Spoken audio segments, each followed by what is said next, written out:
All right, so there was a court date today. I meant to tell you guys about it earlier. In regards to the Becca Park case out of Michigan, 22-year-old girl went missing at 38 weeks pregnant, and then her body was later discovered.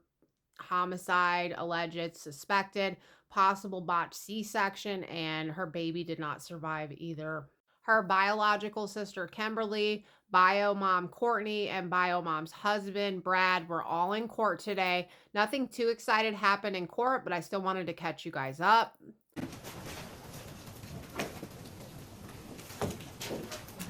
This is case number 254947 FY. Again, the people of the state of Michigan versus Kimberly Sue Park. Appearances, counsel. Joanna Carey for the people. Thank you, Your Honor. Patrick Cherry on behalf of Mrs. Park. Thank you. And we are here for a probable cause conference.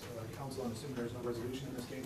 There is no resolution, Your Honor, and we would ask, I assume it's both of us asking that this matter be reset. We still do not have discovery, and it has not been provided for the defense. Mr. Cherry. That's correct, Your Honor. I've never had an issue getting discovery from Ms. Carey's office before. I'm curious as to what's taking law enforcement so long to get me a recording of the interview or things like that, and certainly I'm sure Ms. Carey will get on them in the next week to do that. But because I don't have the discovery, there's nothing for us to discuss yet, so I think we have to adjourn the hearing. I understand. The court is well aware of the complexity of this case and the number of agencies involved with the investigation. Ms. Carey, Mr. Cherry, how long do you want to adjourn the probable cause conference for? Your Honor, if I can just get the allegations in this case, separate from the Bartholomew cases, is an interview that occurred on November 28th. If I can get that recording and the police report, that would get us started a long way towards our conversations, I think, without having to get into all of the follow-up investigation that relates to the Bartholomew's.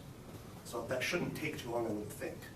Nothing happens today. They adjourn everything, still waiting on discovery. And like, how in the heck did we get the reports before the people in court? I'm just kidding. But really, the guy mentions it being on social media.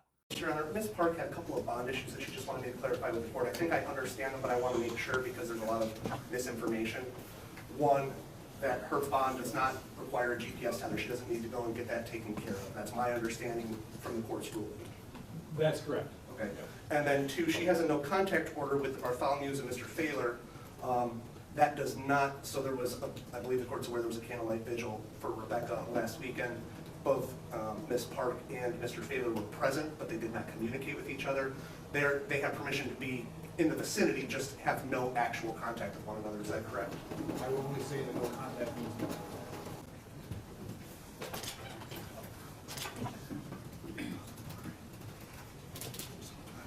Now, immediately we can see not only does Courtney have a black eye, but her hair looks shorter to me. This is case number 254994 FY, the people of the state of Michigan versus Courtney Marie Bartholomew. Appearances, counsel. Joanna Carey for the people. Good morning, Your Honor. Tracy Deinhardt here on behalf of Ms. Bartholomew, who's present and seated to my right.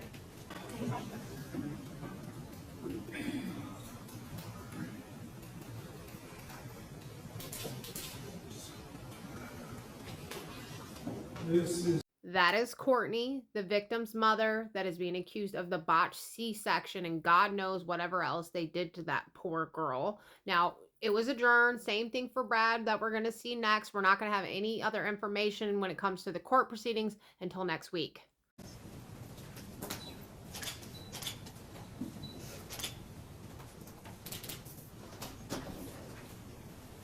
I personally did not favor the smug look that Brad had on his face when he walked into the courtroom.